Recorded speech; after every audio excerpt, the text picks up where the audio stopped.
to show you how quick and easy it is to design a restoration start to finish. Scan, design, and send to mill. I've entered Terry as a patient of record. Now what we're going to do is we're going to start a new restoration for Terry. We're going to be scanning tooth number 3. It is a crown. We also have the option of an inlay, onlay, veneer, and a bridge. We choose our library of anatomy, which I prefer Lee Culp's library of anatomy. Our material, in this instance, I would choose a low translucency E-Max, and Terry's shade is a BL3. I'm ready to now start capturing my digital impression. The tooth does not have to be dried, but what I don't want is any pooling of blood or saliva. So I'm going to dry it off just a little bit to ensure I don't have any bubbles or anything on there. And now we're ready to start capturing our digital impression. I activate the camera. I'm going to go into the mouth and start capturing. I'm going to start directly over the occlusal surface and move to the mesial, and then my mesial neighbor. And now we're ready to start our rotations. We're rotating down the buccal aspect, capturing the interproximal, the buccal of the preparation, the distal interproximal, and now the distal neighbor. Now I'm going to start my loop around because I need to capture the occlusal of the distal neighbor, plus I need to capture the lingual aspect.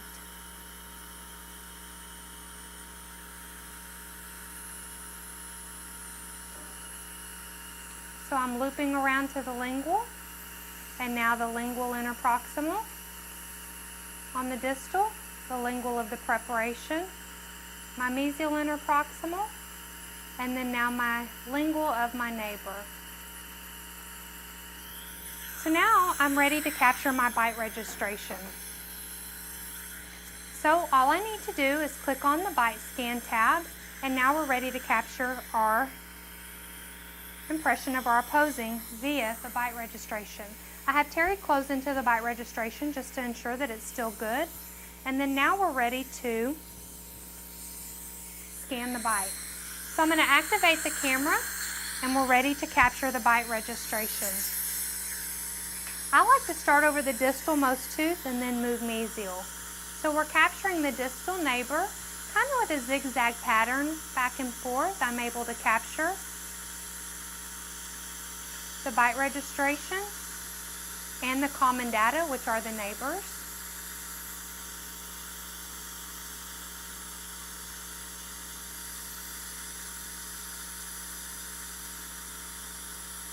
And of course the common data on the mesial aspect, which is the mesial neighbor.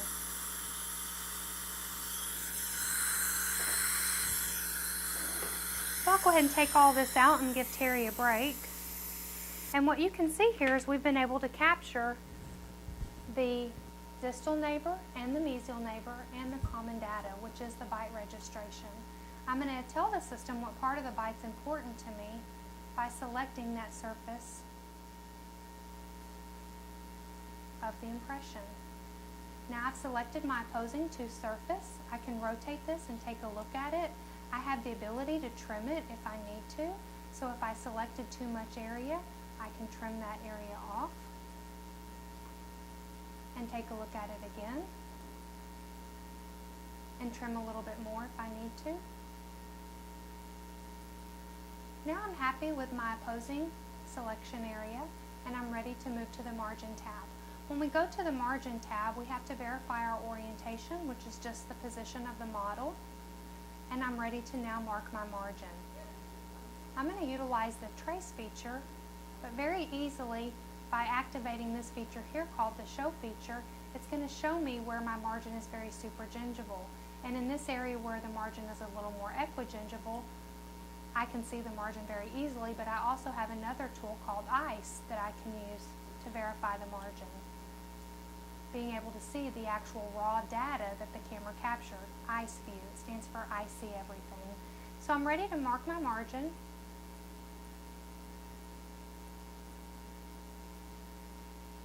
I just get it on there. I don't worry about it being perfect because I know I have the ability to correct it if I miss it somewhere. So I just get the margin on there,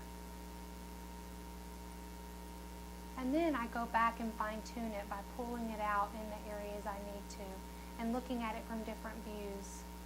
and making sure I'm happy with this margin. Now in the interproximal surface, where it was really hard for me to see my margin, I'll utilize the ice feature. And this feature is really going to enable me to be able to check my margin and make sure that I'm happy with it, because I can actually see the raw data that the camera captured. And here on the buccal view, I can see I missed it a little bit. So I have the ability to correct that. When I'm happy with my margin, I'm now ready to move to design. When I go to design, I'm going to see the library tooth drop on there, which I chose Lee Culp's Library of Anatomy. That tooth's going to drop on there and then morph to match the neighboring dentition, looking at cusp height, marginal ridge, minimum material thickness, contact, and occlusion to give me my initial proposal.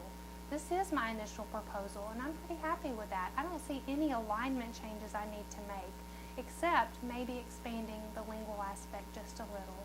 So I can go to my freeform toolbox, which is more artistic tools, and I can close embrasure areas, or maybe bring a cusp out, or increase some contour.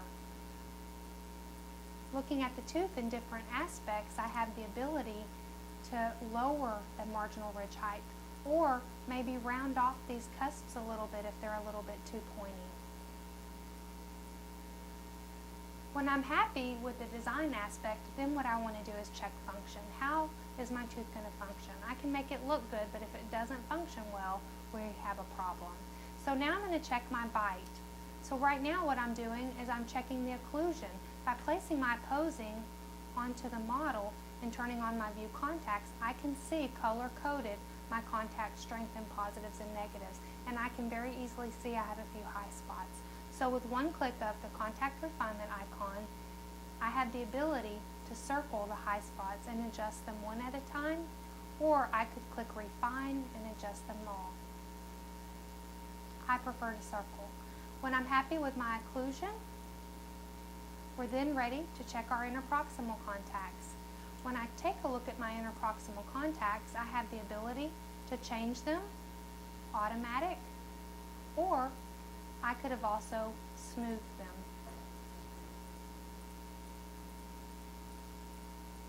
So I'm happy with the distal. We'll take a look at the mesial. Mesial looks really good. So now I'm going to check my material thickness. Occlusally, we're really good, maybe a little thin area here. Lingually, I might thicken up this margin area here just a little bit just by dropping a little material on there using the dropper tool, virtually waxing. Same thing on the buccal. I might drop a little bit here just to thicken that area up. But on the occlusal aspect, I know that the opposing tooth has to come into play. So I'm going to take a look at my opposing in relation to the thin spot by slicing. So we have an x-axis, a y-axis, and a z-axis, and I can slice into that thin area, and I have the ability to see how much room I have to make changes. So I can see very easily I have plenty of room here to thicken this area up. And now I'm happy with my thickness. So now we're ready to go to the mill tab. We made the tooth look good, and then we ensured that it's going to function well. I have the ability to move the sprue if I need to. As long as it's away from the margin and out of the contact, I'm pretty happy with the location of it.